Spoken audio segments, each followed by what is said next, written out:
rudely interrupted. Sorry about that. Not at all. No. I meant by YouTube all those weeks ago. So we're back, and a lot has happened.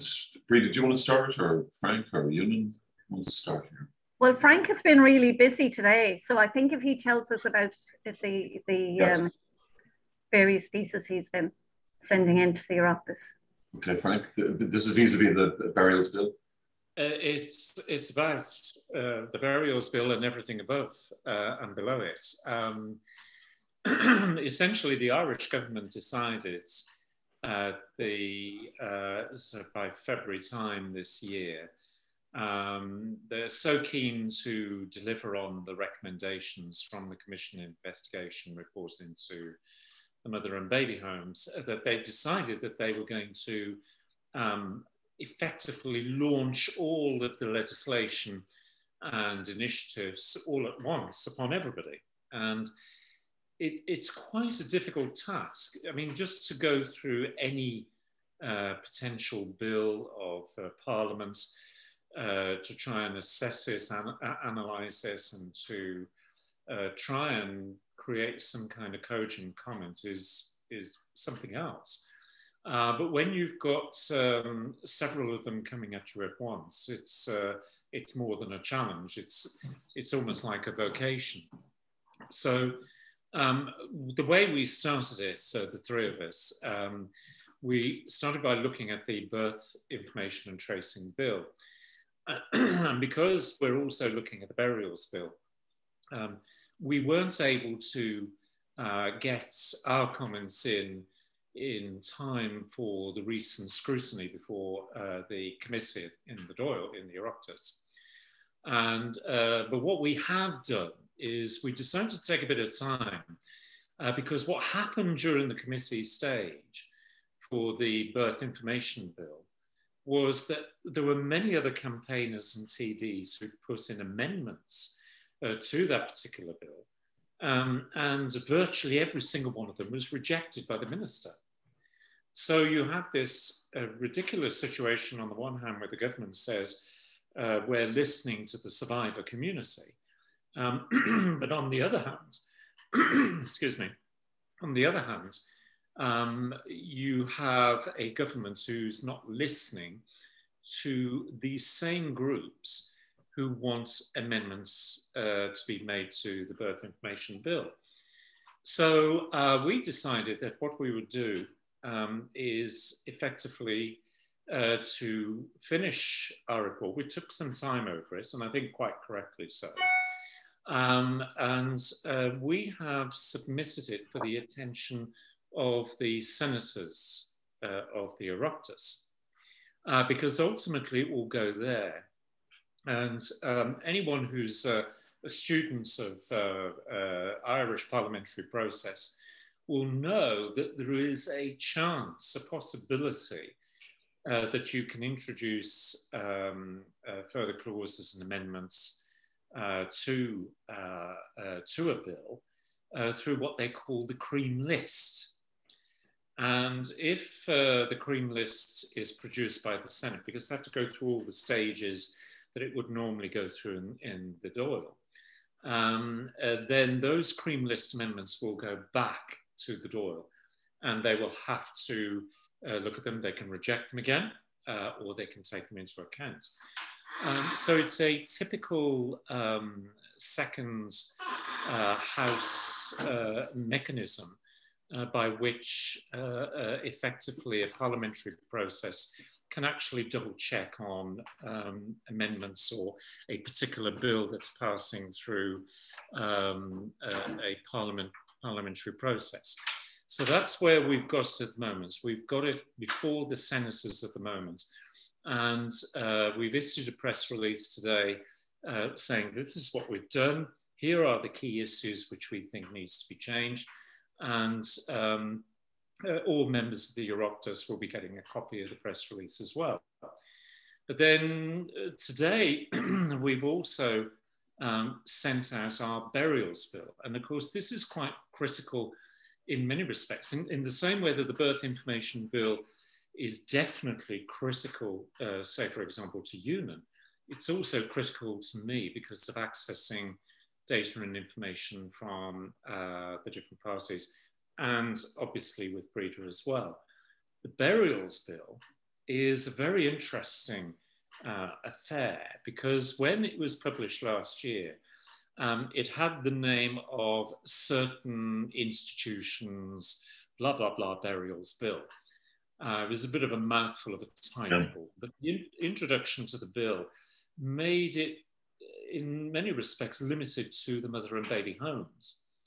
And we put in our comments and compare and contrast since last July. And then the government published the burials bill in February, I seem to think, towards the end of February. And looking at the burials bill, they've changed the title of the bill and the introduction to the bill. And in fact, it has a very different feel to it altogether. And that's really important. And this comes to issues I know that are deeply concerning for Breeda and Eunan, and indeed for myself from a different perspective. So what we've done is we've put together a comprehensive report, I think it's about 48 pages long, with a number of key amendments to the burials bill and changes that need to be made. We've done the same with the birth information bill as well. And what we've done is we've sent that to all members of the Oireachtas today. And I've already started to get replies back from senators and TDs thanking us for our submission, and that they're going to be reading it and taking into account some of the key issues. Fortunately, this may I ask which senators? No, it's okay. It's okay. It's okay. No, I was trying to remember. Senator Norris is one, and I can't remember there's a couple of them. I can't remember the other names. I'd have to obviously put them on the screen. Okay, sorry. No, it's okay. But we've got this bill in, and it's a press release as well. We've got this bill in good time for the committee stage, the scrutiny, the offering of the amendments. We already know, for example, that one of the issues that concerns us, which is the change in the title in the bill and indeed the description of the bill, which in our opinion opens up the bill substantially, not just to mother and baby homes in question, but in fact to all institutions. And I think that's really important. So, you know, you can... Say again? Does that include hospitals? Yeah, absolutely, yeah, because we've actually offered a definition that is extremely broad. But just to give you an idea is, say, like the exhumations in Hyde Park in 1993 in Dublin, there are serious question marks over those exhumations.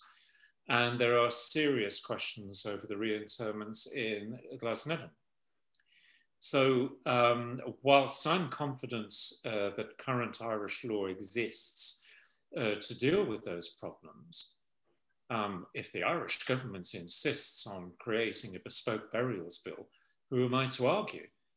Because quite frankly, if it is, as it appears to be now, because of the change in title and description, an all singing, all dancing burials bill to cover all the institutions, then we may as well get it right now, get it correct at this point in time. But there is one other important point, which I know is very dear to Eunan's heart, and he's been very good at educating me, that's for sure. And indeed, Breeda has started from a better knowledge base than me. But the one big issue in all of this is, whether it's birth information and tracing or whether it's a burials bill, is the failure to see this as an all-Ireland problem. And so therefore, we have incorporated a very key clause taking into account the Good Friday agreements and other treaties, etc., that Irish ministers should be deploying in order to deal with the cross-border all-Ireland issues. So that is essentially what we've been really at since February. Yes. And at the moment, the next thing that's coming up now, literally within the next few days, will be the bill for the redress scheme. And the signals at the moment aren't good on that. We've already offered last year our own critique on that to members of the Oireachtas. It was in fact our first report. Yeah. But the mood music that we're hearing isn't positive in terms of dealing with the exclusions within the redress. But we'll have to wait and see, John. I think that's the issue, because it's one thing to hear, if you want to call it this, a bit of gossip, parliamentary gossip. Yeah. It's quite another thing to see it in sort of a hard copy. So we should be waiting for that now with eager interest. Well, what exactly were you hoping for in terms of that? But you feel that those hopes are dashed now. Well, I'm saying this from a personal perspective. I think the sums of money being offered to the women and the former children are derisory. You know, if the best way of explaining this is by going back to the Magdalen Laundries settlement scheme. And that was, if you spent, I think it was something like 14 years in a laundry institution, then you received the maximum amount of €100,000. But of course, the women didn't receive €100,000. I certainly know people who didn't receive the €100,000. They got 50,000. And another 50,000 has been invested into a pension. Well, considering that these women are in their 80s and 90s, the likelihood of them seeing the benefits of that 50,000 is somewhat remote. And then what you have to do, and I believe it hasn't been done before, is you have to really look at this from the point of view of what was, say, for example, an actual woman's loss of earnings. In my own grandmother's case, and taking it that she started off as, the best way of describing it is as a cleaner, followed by working in a laundry, followed by being a seamstress, incarcerated for 42 years. The current loss of earnings based on those low wage occupations is €392,000. And that's me taking all day values and very accurately looking at the working week and being able to upscale it to present day values. So when you look at even if it was, say, somebody who was in for 20 years, let's say for argument's sake, a €200,000 loss of earnings. That's not even talking about pension or loss of opportunities in employment and stuff like that, or indeed loss of overtime. There's a whole list of things. So when you look at these redress schemes, the people who are constructing these are definitely lawyers. And I suspect that there's an input from the claims agency in the Republic of Ireland, because it has a feel very much an insurance company feel about how they calculate these things. But I think the other thing about the redress scheme for me is the exclusion, absolute exclusion of people, by time. Is the 6-month thing still on? That's still at present day until we see the bill. Yeah. Do you reckon? That was very controversial, wasn't it? Very contentious, mean, petty, and exactly, and failing to deal with people who were boarded out, boarded out in some cases for many, many years. And when you look at the scale, I think this is probably what bugs me most, is when you look at the scale of compensation, say for people who are in for 12 months or just slightly above 12 months. And some of them, probably didn't spend the whole 12 months in the mother and baby home. They were in somewhere else before that. So you've got this kind of stop-start scenario going on. And we made it very clear in our first report, there shouldn't be any division in how people are looked at. There should be a set figure to begin with, whilst government waxes lyrical about this. Give everybody €15,000. It doesn't matter how long they've spent in it. Well, start off at €15,000 and don't introduce sliding scales. They've done completely the opposite to what we suggested. So that's something to look forward to.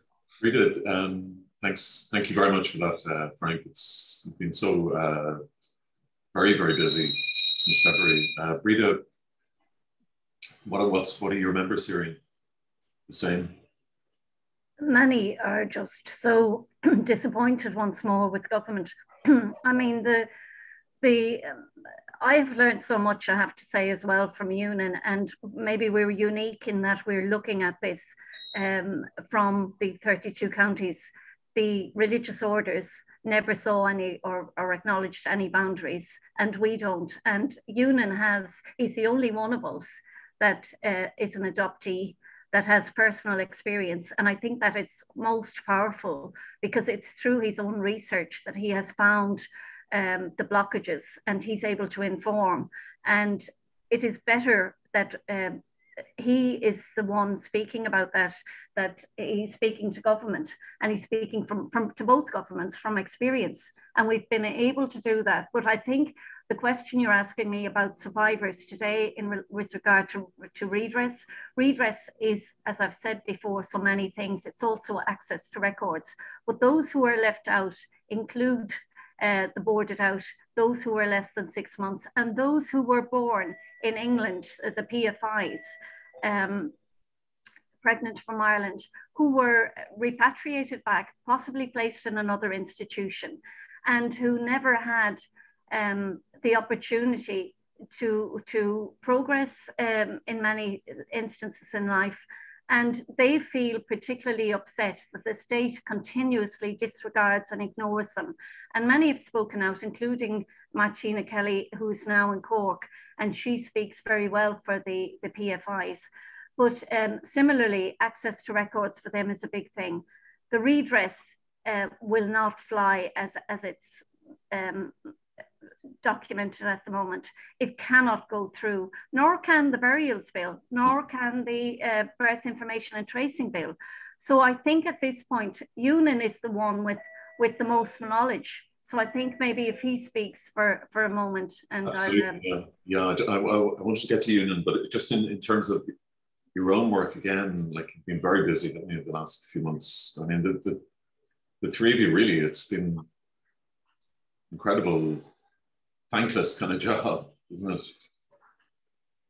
So thank you. Yeah, it is for everybody, but I suppose informing councils is still a very big role that we must do, and that's where the burials bill will come in, to acknowledge the many institutions other than mother and baby homes where there may be burials that are as yet undocumented.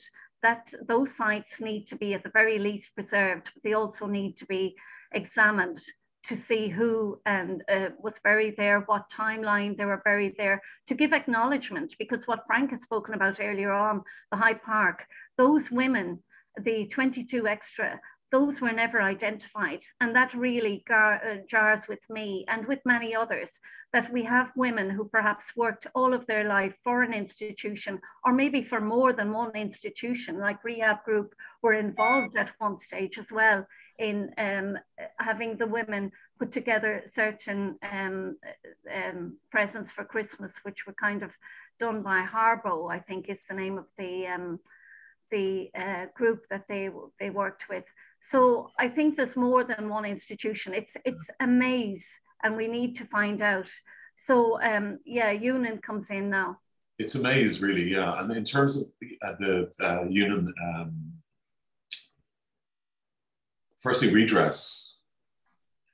No, just tell me, Eunan, how have been the last few months? You've been extremely busy. I saw you in the Mail in an excellent piece. I thought it was good for Mail anyway.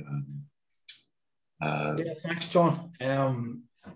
First of all, in regards to my esteemed colleagues here, we all learn from each other here as part of this process. And I can unequivocally say that we are the only three that I know of that are operating in such a way on an all-Ireland basis here, and incorporate, of course, not just 32 counties, but other jurisdictions as well, you know. I mean, Breeda's talked about England and the PFAs. You know, it's extensive. You know, there are some organisations that we're not supposed to speak about because of what they're doing now, but some of us believe that just because some of these organisations, including religious orders, have reinvented themselves, that they shouldn't atone for all of their transgressions in the past, and that would include Bernardo's and the NSPCC, or the Irish version, the ISPCC. Again, there are cohorts of people there that have been neglected, ignored, and deliberately dismissed as far as we're concerned, and that would include the nursed out children that came under the so-called care of the NSPCC. In terms of the redress, there are a lot of people being you know, excluded here. We ourselves have talked about, for example, the women that were in these variety of institutions that suffered miscarriages and stillborn, you know, the stillbirths. We believe they should all be incorporated in any reparative measures here, because it's these women would, I would say, predominantly have had these miscarriages on stillborn babies, particularly because of the medical and moral neglect that they suffered within the institution. So there's also the, you know, people like myself. I mean, are you constituted as somebody that spent time in an institution when you were within the womb of your mother? Anybody that wasn't there any less time than 6 months, so many people moved on under a variety of care arrangements within those 6 months. In terms of the institutions Frank has talked about, we've given really, really broad strokes to what should be included as institutions, and that would include the private maternity hospitals as well as the state hospitals. Yeah. And all sorts of private facilities like that, they all have to be included. But yeah, it's in terms of up here, obviously every man and his dog would be aware of how bad this government in the north has run. And is this an election issue now? So, well, it's a continuation, and I mean, we've been in election mode now for a good season, almost before Christmas. We know that a lot of the politicians and political parties have only got on board purely because there was an imminent election year coming. Some still actually haven't engaged, and some have initially engaged and never ever got back to us again. So we did eventually get a very, very unique bill passed through the executive there 2 weeks ago, and that was the preservation of documents. So now it has to be tainted with a bit of you know, caution as well, and that it was instigated basically to try and put some kind of compulsion on the religious orders, the charitable, all who have all of the records, institutional records and personal records of everyone affected by the institutions. So it's basically made it law that if they destroy or move records out of this jurisdiction into another, then it'll be classed as a criminal offence. Right. But unfortunately, all of these things are predicated on the fact that you're dealing with people of goodwill and good nature, and we know that's not the case, because you will only get access to records under which they will allow you to have them, and that's it. We don't know.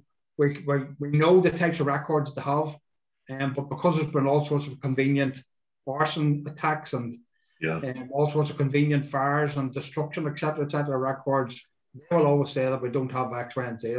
But Yeah. We're trying to work towards provisions and measures and recommendations as set out under the Truth Recovery Report last year. Yeah. And we're trying to get parts of those implemented. The consultative forum has been established, and we're now waiting on the next part of that, which is an independent panel. That's supposed to be, the timetable for that was to be set up for next month. That's not going to happen because, of course, Northern Ireland Legal Services decided that they would deliberate over the fact that because the executive had came to an early conclusion that they didn't know whether the independent panel could actually be established without OFM, the Office of First Minister and Deputy First Minister in place. Right. But that was astounding given the fact that these recommendations were signed off by the executive in the latter part of last year, and the procurement application process for the independent panel is actually done by a public procurement exercise as well. So why they were having these legal deliberations is beyond us. But and after the election that'll be implemented, will it? We're hoping so. Today we were very volatile. Sense of government here, and we don't know what's going to take place. There was a bill enacted in the Parliament there in February that said that the ministers would at least still be in place even if there's no first and deputy first minister. Nice. So we do know that there will be a certain amount of stability there, but a lot of things will not be able to be signed off and executed without the two top ministerial jobs in the country. So, and given the way things have emanated in the last 6 months, especially about Brexit and issues around the protocol, etc., we've absolutely no idea. Everything sort of hinges on who's actually going to be elected and who's going to hold the balance of power. Plus we have a five-party coalition here as well. It's an absolute nightmare, but we obviously want to try and get an interim redress scheme set up immediately as well, John. Yeah. And what's happened in the south of Ireland, what's happened previously up here with the HIA, we're trying to learn from as many mistakes as possible to make sure that they're not replicated up here. Because obviously things like the south of Ireland, at least we've had some confirmation from some of the officials up here that some of the pointers of the redress scheme as set out so far will absolutely not be accepted up here. So again, we'll see what happens. In the south, we have a deal with the religious institutions that they paid a lump sum 20 years ago or whatever, so that they're covered. That doesn't apply up north. So do they go after the religious orders and take land or take whatever to pay off the redress, to add to the redress perhaps? Oh, we have asked that that's the sort of thing that they should be doing, and removal of charitable status and all of the sort of tax exemptions, etc., etc. We've asked that they give, police powers. Judges would give police powers to the police authorities to actually go and knock the doors down of all of these institutionals, archives, records, etc., etc. But it's not going to happen. There's a constant carrot and stick negotiational attitude with everybody up here, and there's been because the religious sensitivities, is that it? I mean, is it? Yeah, of course it is. And I mean, we're obviously very concerned. I mean, you'd say the historical institutional abuse inquiry. But because they're Catholic, is that it? Because they're mainly Catholic, is that it? So the unionists don't want to touch it because it's not really their constituency anyway, and the Catholics presumably are a bit defensive on this. Is that it? Well, there's a lot of people affiliated to religion up here. I mean, it still has a massive influence in our society up here and the way the government's running it and everything. You have to remember that when you're talking about going after religious orders, as Breeda and Frank have already alluded to, the Protestant Catholic churches were run on an all-Ireland ecclesiastical basis. Yeah. So when you go after one, regardless of what section of the country that they're in, you're going after the institution itself, organised religion, and how it's established on the island of Ireland in the 32 counties. I suppose we're just prevented down south from going after them financially. They covered themselves. I mean, they did a deal with the outgoing Fianna Fáil government in 2002. If they paid a lump sum, they wouldn't have to pay anything on top of that. It was. It's coming to billions, and they paid something like 125 million. Yeah, well, I mean, there's a lot of that money still outstanding from the Ryan Commission that hasn't been paid. And I mean, there's a lot of faults over that there. The indemnity deal that was done, you know what I mean? Right. Your brothers haven't paid it either. I mean, Judge Mary, before he left that in the hands of Sean Ryan, the first thing he done was doing an indemnity deal and says, you know what I mean, give us X amount of money and we'll not come after you. So, I mean, these waivers are put into, these non-disclosure agreements are put into everything up here. You know what I mean?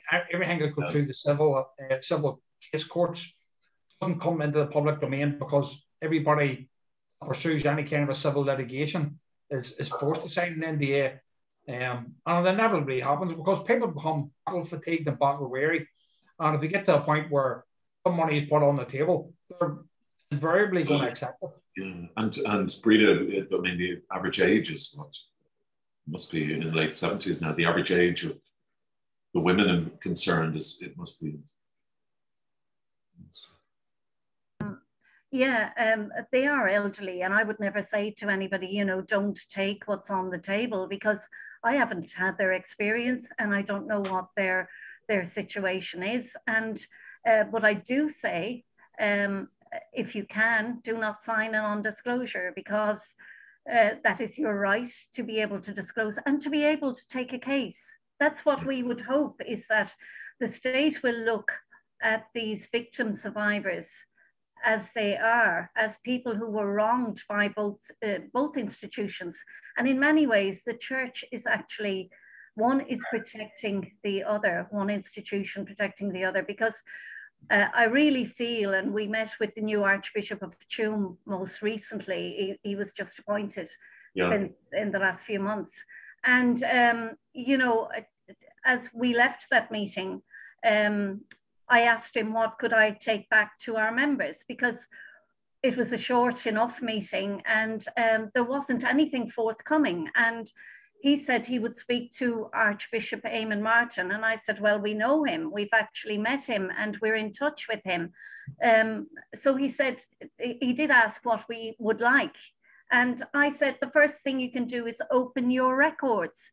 Give your records to everybody that requests them, to the state. And we have seen recently, there's a program on TV, on Virgin Media, which is about CAB and about how they have made inroads since the Veronica Guerin murder, and how they've managed to secure, you know, what they couldn't before, and how the state cannot do that for those religious orders, because Sister Hildegard, before she died, and she was the leading nun, she was in for many years in Shanross Abbey, she had said that there was a time when the Gardaí there was a talk of involvement of the Gardaí with regard to records and with regard to what was left.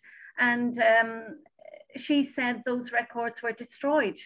Now, they may have been purposely destroyed, or they may have been put out of reach and maybe now with the Vatican or within a diocesan office. Nobody can access them. And without documentary evidence, it is very difficult to critique, or to, we can critique, but we do not have the evidence that we can use. The Commission's report, you know, like it did not deliver. No, obviously, yeah. But what did Martin say to you when you said to open up your papers? Archbishop Martin, we have met previously. When we met him, the Commission's report was being undertaken. So of course they all used the excuse that at that time they couldn't share any information with us. And so that's what I said to the new Archbishop Duffy in June, that there is no reason to withhold information at this point. You know, from a legal perspective, I think Frank has the knowledge on how we pursue this, or how best. Maybe we need to look to Europe. Certainly. Frank, just on a small point that what Eunan was saying, the NDAs, if do NDAs apply if it's a crime? Like if it's an NDA about a crime? Well, there are many instances when NDAs have been overturned. So say, for example, if a parent signs an NDA on behalf of a child. The child, you know, it's been known the child, when they've gotten older, challenged the NDA. In the same way, if the NDA hides an illegal purpose, yeah, then a course, certainly a reasonable course, would, I would hope, overturn that particular sort of NDA. So these things are always challengeable, always challengeable. The idea that, you know, if X happens, then, you know, the consequences are Y and they are forever enshrined. Sure. But it's scary for one of the, oh, of course, yeah. I mean, for anybody, for ordinary people. I mean, it struck me while you were talking about NDAs, something else that you said actually, which was about this deal that was cut back in 2002 or whenever it was. And I'm aware of this particular deal. And it was done just before an election, as I recall. Yeah.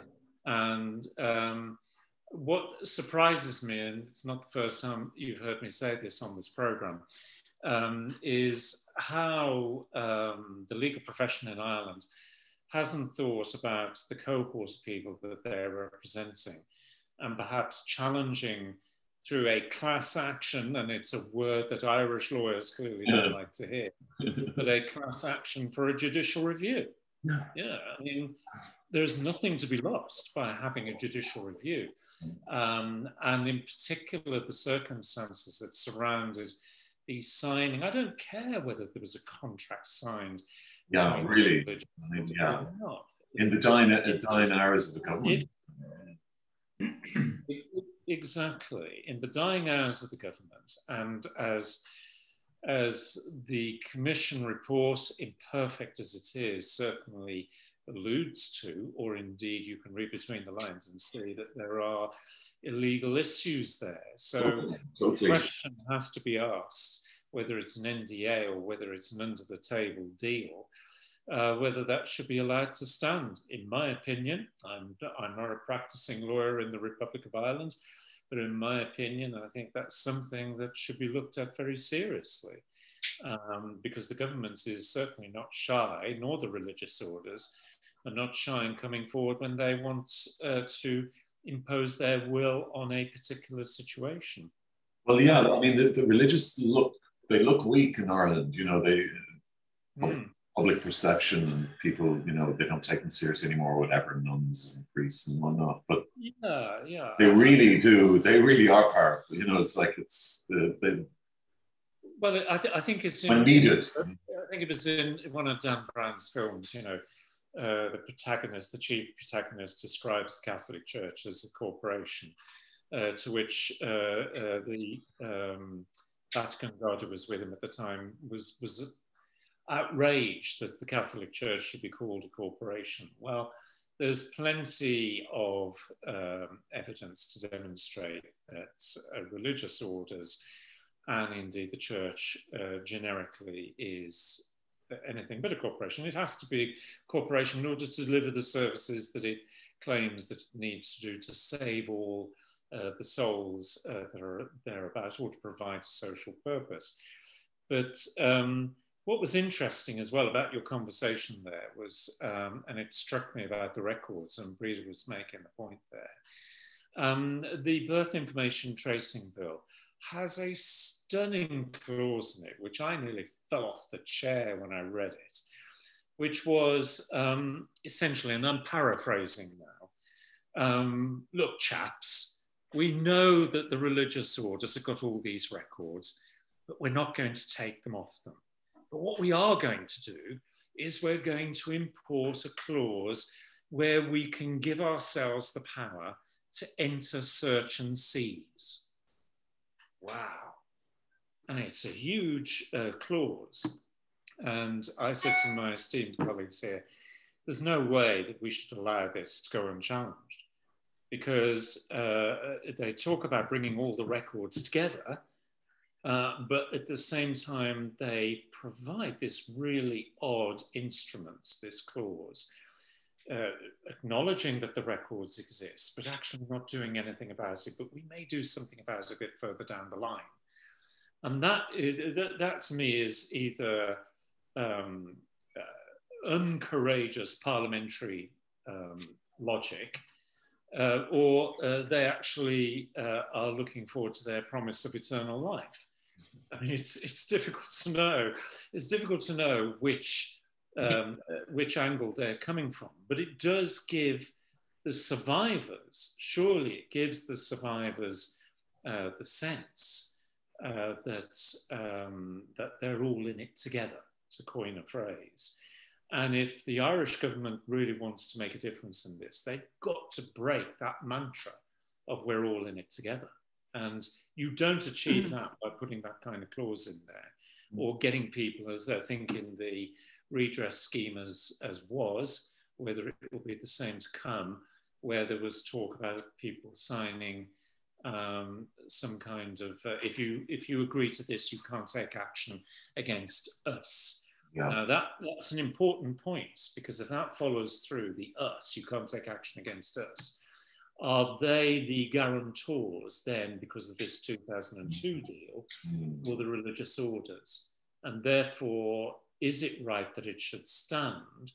Because if there is illegality, whether it's through an illegal adoption, whether it's through an illegal burial, anything like that, then, you know, my view is that those people who signed that but want to take it further forward are going to be caught between the devil and the deep blue sea. So there's very difficult choices, I think, ahead for the survivors. But you can see just by this explanation the difficulties that governments has presented everybody with.